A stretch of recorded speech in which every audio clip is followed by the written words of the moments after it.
19. Grandes esperanzas dan grande tranquilidad. Bajo este título apareció como prólogo en la tercera edición, pero por su contenido constructivo he preferido ponerlo al final, el editor.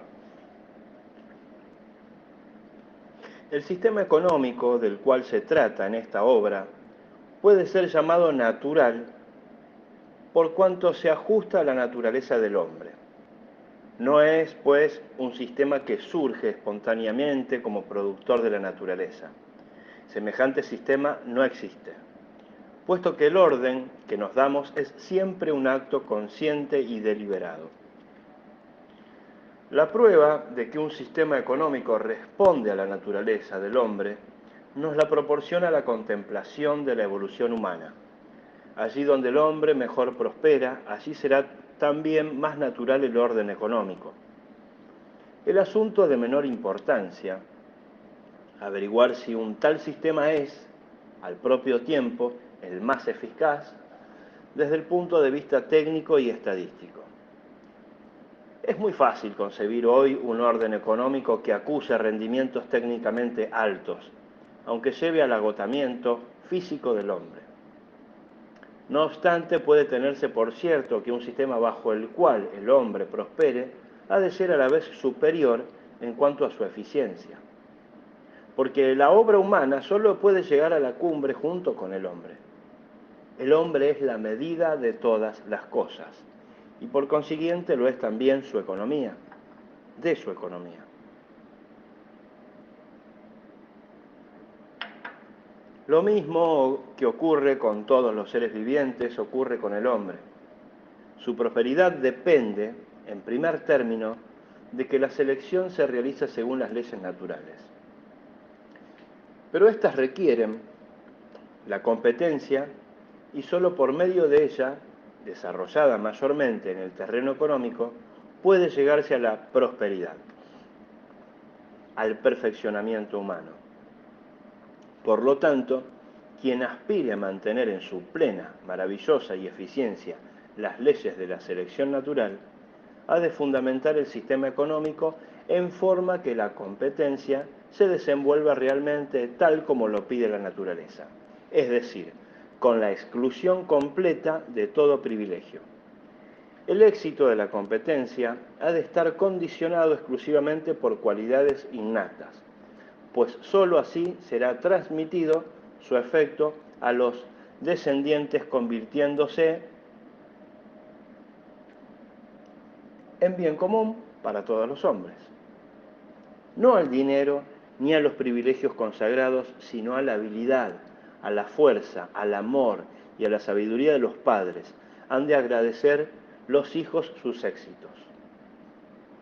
Entonces podrá abrigarse la esperanza de que, con el correr del tiempo, la humanidad se vea redimida de todo lo mediocre que le ha impreso, en millares de años, una selección mal guiada por el dinero y el privilegio. Y entonces se podrá esperar también que el poder sea arrancado de manos de los privilegiados y que el género humano, bajo la dirección de los más capaces, de los más puros, emprenda de nuevo la interrumpida marcha hacia las cumbres. Pero el sistema económico que aquí tratamos aspira también en otro sentido al título de natural. Para que el hombre prospere, ha de poder desenvolverse en todas las situaciones, tal cual es, ha de ser, no aparentar. Marchará siempre por la vida con la cabeza en alta y dirá la pura verdad, sin que eso le acarree molestias o perjuicios.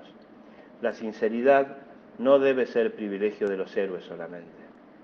El orden económico ha de estar constituido de manera que el hombre sincero sea el que más progrese económicamente. Las interdependencias que acarrean propia de la vida social deben afectar solo a las cosas y no a los hombres. Si pretendemos que el hombre se porta de acuerdo a su naturaleza, el derecho, las costumbres y la religión lo ampararán cuando en sus actividades económicas se guíe por el justificado interés personal y por el innato instinto de conservación. Si sus actividades contradicen preceptos religiosos, a pesar de progresar moralmente, entonces estos preceptos habrán de someterse a una revisión, considerando que no puede ser árbol malo el que produzca frutos buenos. Que no nos suceda lo que al cristiano aquel a quien su religión, consecuentemente practicada, convirtió en mendigo, desarmándolo para la lucha por la existencia y aplastándolo con su prole, por completo en el proceso selectivo de la existencia de la naturaleza. Nada gana la humanidad con crucificar siempre a los mejores. La regeneración implica más bien lo contrario. Hay que sostener a los mejores. Solo así se puede esperarse que los tesoros, los inmensos tesoros que dormitan en el espíritu del hombre, surjan algún día a la luz. El orden económico natural será, pues, erigido sobre el interés personal. La economía impone sacrificios dolorosos a la energía para vencer la inercia natural. Requiere, por ello, poderosos impulsos, y ninguno tan pujante, tan vigoroso y regular como el interés propio. El economista que cuenta y obra basado en el interés personal, en el sano egoísmo, calcula bien y construye sobre fundamentos sólidos. No debemos, pues, transferir los preceptos religiosos del cristianismo a la esfera económica. En este terreno fallan, creando tan solo hipócritas. Las necesidades espirituales comienzan allí donde se han satisfecho los corporales y corresponde a los trabajos económicos satisfacer las necesidades materiales. Sería poner el orden de las cosas de cabeza al comenzar la labor con una oración o un recitado. La necesidad es la madre de las artes útiles, la abundancia la de bellas artes. Schopenhauer. En otros términos, se mendiga mientras se tiene hambre y se reza cuando se está satisfecho. El sistema económico preconizado, que se basa en el interés personal, no está en manera alguna reñido con los impulsos superiores de la conservación de la especie. Al contrario, él suministra al hombre no solo la oportunidad para efectuar acciones desinteresadas, sino también los medios para realizarlas, a la vez que fomenta los sentimientos altruistas por la posibilidad de llevarlos a cabo. En cambio, en una economía donde cada cual manda al amigo en desgracia a la compañía de seguros y los familiares enfermos al hospital, donde el Estado hace superfluo el auxilio personal, allí sí, me parece, que se atrofian los impulsos nobles y generosos. Con la economía natural erigida sobre el interés personal, se asegura al hombre el producto íntegro de su trabajo y el derecho a disponer libremente de él. Quien halle satisfacción compartiendo sus ingresos, su salario, su cosecha con los menesterosos, puede hacerlo, nadie le obligará a ello, ni tampoco se lo impedirá. En un cuento de hadas se lee que la pena máxima imponible al hombre es conducirlo al seno de una sociedad de necesitados que le extienden las manos implorando y a los cuales no puede socorrer. En tan angustiosa situación nos colocaremos nosotros también si erigimos la economía sobre otro fundamento que no sea el del interés personal. Si no puede uno disponer libremente del producto de su trabajo, querremos recordar aún todavía, para tranquilidad de los lectores filántropos, que el espíritu de sacrificio y la generosidad prosperan mejor allí donde se trabaja con éxito. La generosidad es compañera de quien se siente fuerte y seguro. Ella surge allí donde el hombre puede confiar en sus brazos. Hay que decir también que no debe confundirse el interés personal con el vulgar egoísmo. El hombre de cortos alcances es egoísta, pero el perspicaz concebirá pronto que en el bienestar general radica el propio beneficio.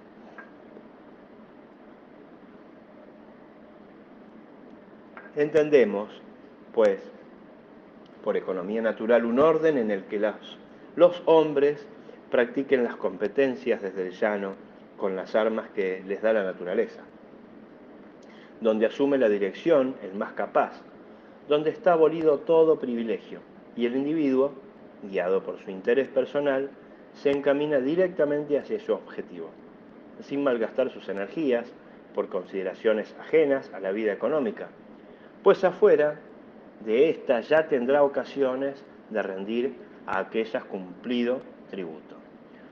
Una de las condiciones de este orden natural la llena ya nuestra actual economía, tan difamada. Ella está basada en el interés personal y sus rendimientos técnicos, que nadie puede negar, garantizan también la eficiencia del nuevo orden.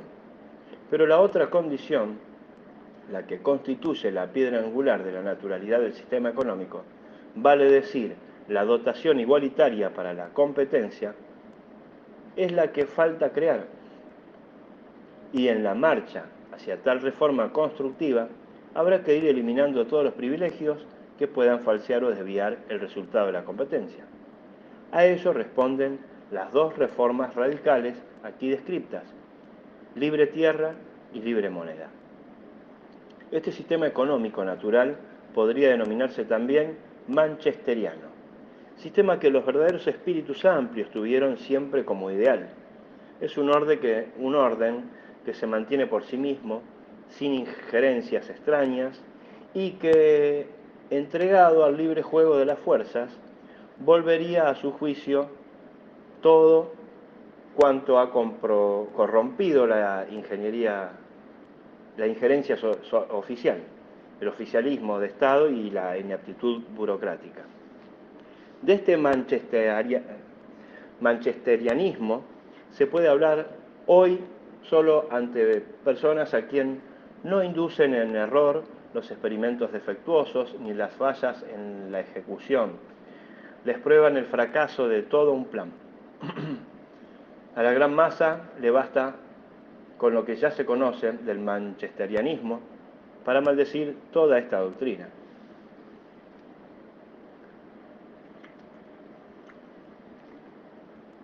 La escuela de Manchester estaba en buen camino y es exacto cuando de Darwin se ha agregado después a esta teoría. Pero se había dejado sin examinar la primera y más importante presunción del sistema, sin explorar el terreno sobre el cual debían enfrentarse libremente las fuerzas. Se suponía, no siempre de manera inocente, que en el régimen dado, incluidos los privilegios de la propiedad territorial y del dinero, se contaría con garantías suficientes para la libre competencia, siempre que el Estado no extendiera más su intervención en el engranaje económico. Se olvidaba, o se pretendía desconocer, que si las cosas habían de desenvolverse naturalmente, correspondía otorgar al proletariado el derecho de recuperar el suelo por los mismos medios con que se le despojó de él. En lugar de esto, los manchesterianos llamaron en su ayuda al propio Estado, que con su injerencia ya había trabado el libre juego de las fuerzas, para que siguiera por el mismo camino y con su poder se opusiera a la implantación de este libre juego. Así aplicado, el sistema de Manchester no respondía de ninguna manera a su teoría. Los profesionales de la mala política se habían apoderado de esta doctrina para sostener los privilegios, siendo que ella los negaba. Eso era farsa e hipocresía. Para opinar justicieramente sobre la teoría primitiva de Manchester, no hay que partir de su aplicación ulterior. Los economistas de Manchester esperaban del juego libre de las fuerzas, en primer término, una baja paulatina de interés hasta cero. Tal esperanza se basaba en el hecho de que en Inglaterra, donde el mercado estaba relativamente mejor provisto de dinero, se cargaban los intereses más bajos. Bastaba entonces desencadenar las fuerzas económicas y librarlas de toda traba para aumentar la oferta de dinero y eliminar con ello el interés. Esa mácula del sistema económico actual ignoraban los adeptos de la nueva teoría que ciertos defectos intrínsecos de nuestro sistema monetario, que ellos adoptaron sin mayor examen, oponían obstáculos infranqueables al desarrollo de una acción tan hostil al poder del dinero.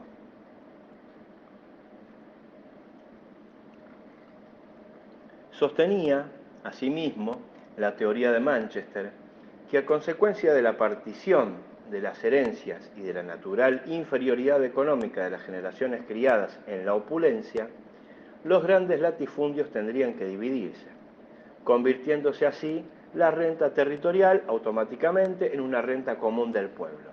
Esta creencia nos puede parecer hoy algo ligera, sin embargo, se justificaba en cuanto la renta territorial debía bajar por el importe de los aranceles protectores, a causa del libre cambio exigido por los manchesterianos. Agréguese a todo esto la circunstancia de que con la navegación a vapor y el desenvolvimiento de los ferrocarriles tomó incremento la emigración obrera, lo cual provocó en Inglaterra un aumento de los salarios a costa de la renta territorial, hasta el nivel del producto del trabajo obtenido por los colonos que poblaban el suelo americano cedido gratuitamente y libre de gravámenes. Al mismo tiempo, las cosechas de estos libres pobladores presionaban sobre los precios de los productos agropecuarios ingleses, otra vez a expensas del latifundista inglés. En Alemania y en Francia, este desenvolvimiento natural fue reagravado aún por la adopción del patrón oro, y hubiera terminado en catástrofe si el Estado no hubiese remediado los resultados de su injerencia, patrón oro, con una nueva intervención, los derechos aduaneros sobre los cereales.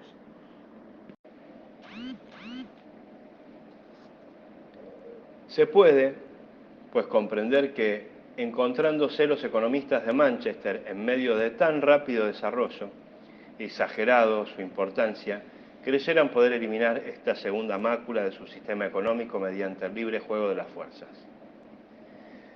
Su tercer principio sostenía que si gracias a la aplicación de su teoría, vale decir el juego libre de las fuerzas, fueron dominadas las plagas naturales y locales del hambre, también sería factible eliminar, por los mismos métodos, la causa de las crisis económicas, recurriendo al mejoramiento de los medios de comunicación, de las instituciones comerciales, del servicio bancario, etc. Pues si el hambre apareció como consecuencia de la mala distribución local de los víveres, creyóse poder atribuir la crisis a la deficiente distribución de las mercaderías.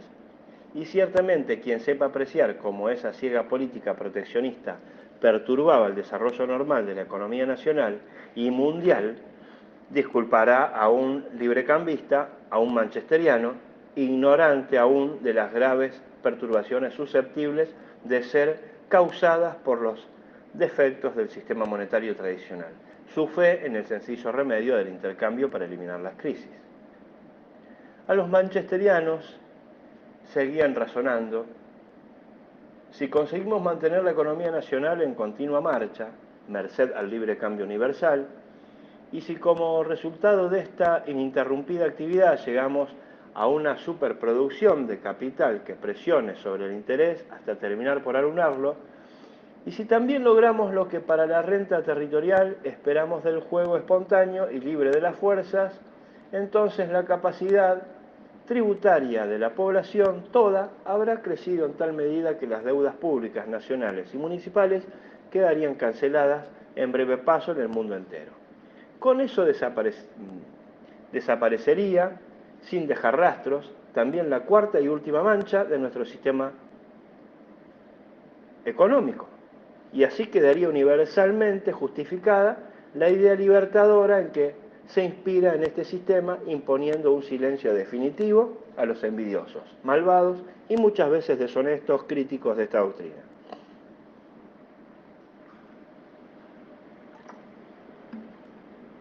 Si hasta hoy no observamos inicio alguno de la realización de las esperanzas manchesterianas, y por lo contrario, los defectos del orden económico se extienden e intensifican con el correr del tiempo, debe buscarse la causa en el sistema monetario tradicional aceptado por los manchesterianos, sin conocimiento exacto de las cosas, y que ha de fallar siempre que pretenda iniciarse la economía en el sentido de las concepciones manchesterianas. Ignorábase que el interés es la fuerza propulsora del dinero, que la crisis económica, el déficit en el presupuesto de la clase trabajadora y la desocupación son simples efectos del dinero tradicional. Las esperanzas manchesterianas y el patrón oro son incompatibles. El orden económico natural será redimido por la libre tierra y la libre moneda de todas las manifestaciones secundarias, odiosas y peligrosas del libre cambio manchesteriano, y creará las condiciones para un juego realmente libre de las fuerzas. Entonces se verá si este sistema no es mejor que el ídolo moderno, que todo lo espera de la diligencia de los funcionarios, de su lealtad, de su incorruptibilidad, de sus sentimientos humanitarios. Economía privada o economía dirigida por el Estado. No hay otra solución. Si no se opta por una u otra denominación, podrán inventarse para el orden anhelado otras más cautivadoras como ser cooperativismo, colectivismo, guildismo, etc. Pero ninguna de ellas encubrirá a la verdad de tratarse en el fondo siempre del mismo horror, la supresión de la libertad personal, de la independencia y de la autorresponsabilidad, es decir, el predominio oficial. Con las proposiciones hechas en este libro, nos encontramos por primera vez en la encrucijada. Debemos elegir, tenemos que decidirnos. Ningún pueblo ha tenido hasta hoy oportunidad de semejante elección. Ahora nos obligan los hechos a una decisión. No es posible seguir como hasta hoy. Hemos de elegir entre eliminación de los vicios orgánicos de nuestro viejo sistema económico, una parte, y el comunismo, la comunidad de bienes, por otra. Es la única solución. Es de suma importancia elegir con inteligencia. Ya no se trata de pequeñeces, como por ejemplo de si conviene la monarquía o la democracia, o de si el grado de la productividad es mayor en la economía pública que en la privada. Está en juego algo más serio. Tenemos que decidir a quién confiere el desarrollo de la especie humana. Se trata de saber si la naturaleza, con su lógica inexorable, ha de encargarse de la selección o si ésta estará supeditada al criterio falible del hombre moderno, vale decir, del hombre actual, en decadencia. Esto es lo que debemos resolver. La selección por la libre concurrencia, no desvirtuada ya por el privilegio alguno, será íntegramente dirigida en el orden económico natural por el rendimiento personal del trabajo, convirtiéndose así en la expresión de las cualidades del individuo, porque el trabajo es la única arma del hombre civilizado en la lucha por la existencia. Mediante un rendimiento cada vez mejor, el hombre trata de sostenerse en esta lucha. De su capacidad depende el cuándo y el cómo constituirá su hogar, la educación que dará a sus hijos y la forma de asegurar la propagación de sus cualidades. No hay que concebir esta competencia a la manera de una lucha entre las fieras del desierto o como una matanza. Tal forma de selección no tendría sentido entre seres humanos que ya no dependen más de la fuerza bruta. Habría que retroceder mucho en la historia de la civilización para hallar un jefe que deba su posición a la fuerza bruta. De ahí que la competencia tampoco tenga, para los vencidos, las consecuencias crueles de antes. Correspondiendo a su menor capacidad, tropieza con mayores obstáculos para la formación de un hogar y para la crianza de los hijos, lo cual se traduce en una menor descendencia. Esto no se comprueba siempre y en cada caso individual. Interviene también el factor casualidad, pero está fuera de toda duda que la libre competencia favorece a los capaces y aumenta la natalidad, y esto basta para asegurar la propagación de la especie en línea ascendente. La selección natural, así restablecida, recibirá especial apoyo bajo el orden económico natural, con la abolición de las prerrogativas del sexo y por la distribución de la renta territorial entre las madres, de acuerdo con el número de hijos, y en calidad de recompensa por los sacrificios de la crianza. En Suiza, por ejemplo, percibirían por cada hijo 40 francos al mes. Esta indemnización bastaría para independizar económicamente a las mujeres, al punto de que no verían obligadas a contraer matrimonio por necesidad, ni tampoco continuar soportando un yugo matrimonial que repudian, o a hundirse en la prostitución por haber dado un mal paso. Así es como el orden económico natural aseguraría a la mujer el derecho a la elección libre del esposo, es decir, no al hueco derecho político del voto, sino al gran derecho de la selección natural de la raza, importantísimo tamiz de la obra depuradora de la naturaleza. Con esto queda restablecida la selección natural en su plena y milagrosa eficiencia. Cuanto mayor sea la influencia de las ciencias médicas sobre la conservación y procreación de los hombres nacidos defectuosos, tanto más debe preocuparnos que las grandes y universales instituciones naturales de selección se mantengan en perfecto funcionamiento. Entonces podremos entregarnos sin cuidado a cultivar el sentimiento cristiano humanitario que estimula la aplicación de aquellas ciencias. La fuerza selectiva de la naturaleza sabrá depurar el aporte morboso que puedan hacer los seres defectuosos en su función procreadora. El arte de la medicina solo podrá entonces demorar, pero no detener la regeneración. Si aceptáramos, en cambio, la economía dirigida por el Estado, eliminaríamos completamente a la naturaleza del proceso la selección. Cierto es que con ello la procreación no quedaría nominalmente librada al control del Estado, pero de hecho ejercería una superintendencia. De él dependería que un hombre pueda formar su familia y las directivas para la educación de sus hijos, así como el Estado hace ya hoy diferencias en la remuneración de sus funcionarios, afectando de este modo la situación procreativa de cada uno de ellos. Así sucedería después, en regla general, el tipo de hombre que más gustara a los dirigentes del Estado es el que predominaría. El hombre entonces no se elevaría ya en mérito de sus cualidades personales, ni por sus relaciones con los hombres y con el mundo. Su vinculación con los caudillos del partido político dominante sería más bien lo que decidiría. Por medio de cuñas lograría mendigar su posición, y entonces los más hábiles mendicantes dejarían la descendencia más numerosa, la cual naturalmente heredaría las mismas cualidades de sus progenitores. El mecanismo del Estado criaría a los hombres del mismo modo como el cambio de la moda en el vestido induce a criar más ovejas negras o más blancas. La autoridad constituida por los integrantes más hábiles escogería al individuo, lo elevaría o lo degradaría. Quien se rehusara a seguir la corriente quedaría relegado, su clase degeneraría y terminaría por desaparecer. El molde del Estado formaría al hombre. Una procreación al margen de este patrón oficial se tornaría imposible.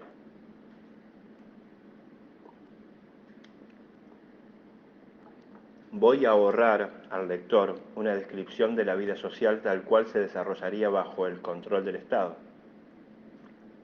Pero quiero recordarle cuánta libertad ha brindado a las grandes masas del pueblo el libre juego de las fuerzas, aún ejercido en la forma tan desfigurada de los tiempos de anteguerra. Una independencia mayor de la que disfrutaban los que tenían dinero es difícil de concebir. Tenían completa libertad para elegir profesión, trabajaban según su voluntad, vivían como querían, viajaban por donde les daba la gana y desconocían la tutela del Estado. Nadie averiguaba sobre el origen de su dinero, sin otro equipaje que su libreta de cheques recorrían libremente el mundo. Una situación realmente ideal para los adinerados, que solamente la desconocieron como época de oro los proletarios, quienes no pudieron disfrutar de tantas libertades a causa de las fallas orgánicas de nuestra economía. en el fondo, bien erigida. Pero, ¿son acaso las quejas de los proletarios? ¿Son los defectos de nuestra economía razones suficientes para rechazarla de plano e implantar en su lugar otra que nos prive a todos de esas libertades, sometiendo a la población a un yugo general? ¿No sería más razonable reparar las fallas orgánicas, redimir a la clase obrera y con eso hacer accesible a todos, absolutamente a todos, la maravillosa libertad que reposa en la base de nuestro sistema actual? La obra no ha de consistir en hacer desdichados a todos los hombres, sino en hacer accesible para todos las fuentes de la felicidad, mediante el libre juego de fuerzas. Desde el punto de vista del rendimiento económico, es decir, del grado de eficiencia en el trabajo, la decisión por la economía privada o la economía dirigida equivale a la cuestión de saber si es preferible para vencer la fatiga originada por el trabajo profesional emplear como palanca el instinto de la propia conservación o el de la conservación de la especie, respectivamente. Este asunto, por su importancia palpitante, interesará a muchos, quizás más que el proceso de la selección que se desenvuelve en inmensos espacios de tiempo. Así que también dedicaremos algunas palabras a esta cuestión.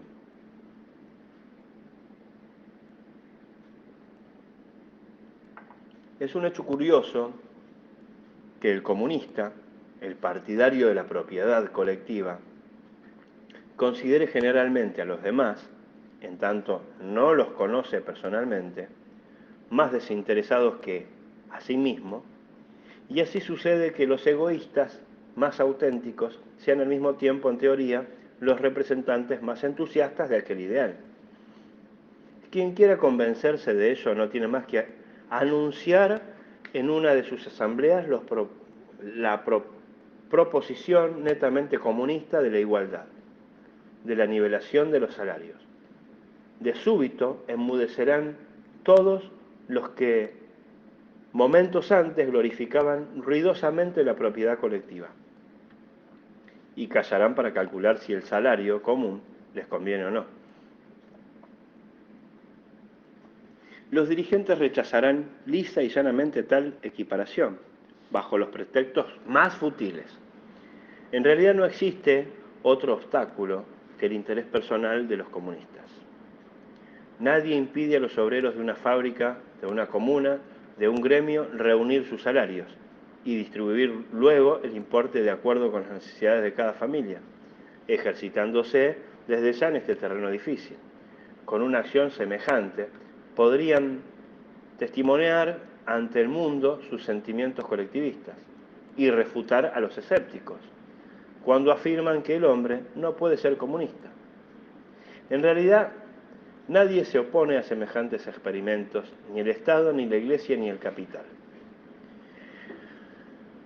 No han menester para ello capital alguno, ni empleado a sueldo, ni organismos complicados. Pueden iniciar el ensayo en cualquier momento con la amplitud que quieran, pero tan mínima aparenta ser la demanda por un verdadero colectivismo entre los comunistas que todavía no se ha hecho un ensayo en este sentido.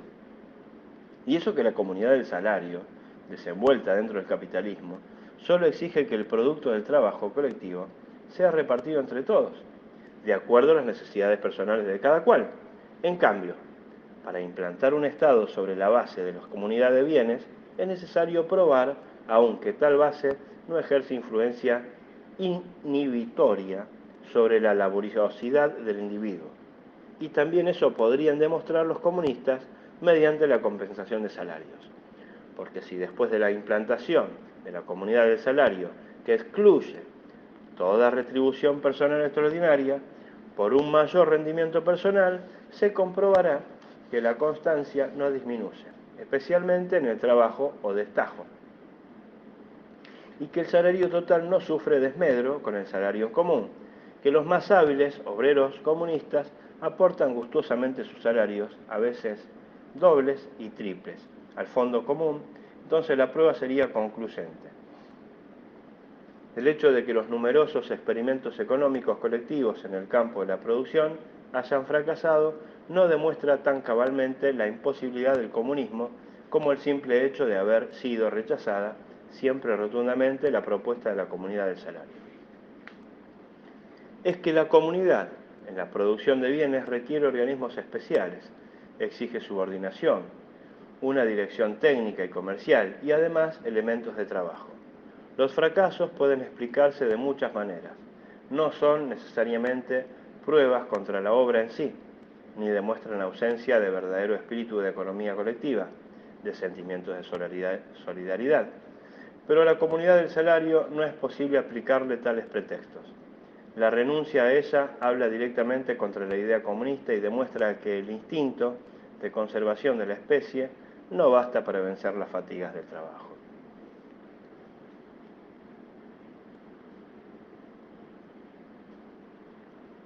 De nada sirve invocar contra estas conclusiones el comunismo primitivo, la economía colectiva de la antigüedad, ni referirse a los primeros tiempos del cristianismo. Los primeros cristianos que, al parecer, solo conocían la comunidad en los ingresos. No así la mucho más difícil comunidad en la producción. Obraban por consideraciones religiosas. Los otros, empero, los que practicaban el comunismo, familiar o de tribu, estaban bajo las órdenes del patriarca, del jefe de la comunidad, y trabajaban sujetos al yugo de la obediencia, no por impulso propio o espontáneo. La necesidad los obligaba, no tenían otra opción. Tampoco se trataba allí de la producción de bienes ni de la división del trabajo, que es donde resalta de inmediato la diferencia en el rendimiento individual. Los antiguos salían en grupos al campo, a la caza o a la pesca. Tiraban todos en la misma dirección, sin que se notara quién lo hacía con más o menos empeño. Carecían de medidas, tampoco las necesitaban. Todos se llevaban bien entre sí. Pero esto terminó con la producción de mercancías y la división del trabajo. Cada cual supo entonces cuántos metros, kilos y litros aportaba la producción común y con ello se acabó la distribución pacífica. Todos querían entonces disponer del producto de su trabajo personal y lo exigían sobre todos los más capaces, los que más producían, y por ello gozaban de mayor prestigio en la comunidad. Los jefes aspiraban a la disolución de la comunidad económica, secundándolos todos aquellos cuya capacidad productiva superaba el promedio. No bien se dio la posibilidad de la economía individual, debió desaparecer la economía colectiva. Y esta, es decir, el comunismo, no decayó porque se le atacara desde afuera, ni por fuerzas extrañas. Lo hubieran temido. No sucumbió por la acción del enemigo interior, que en este caso estaba formado por los miembros más activos de la comunidad. Si la idea de la comunión de bienes se hubiera basado en un instinto más fuerte que el interés personal, en un instinto común a todos los miembros, entonces se habría afirmado siempre por sí mismos, habrían vuelto a agruparse los adeptos del comunismo, cuando algún acontecimiento los dispersara.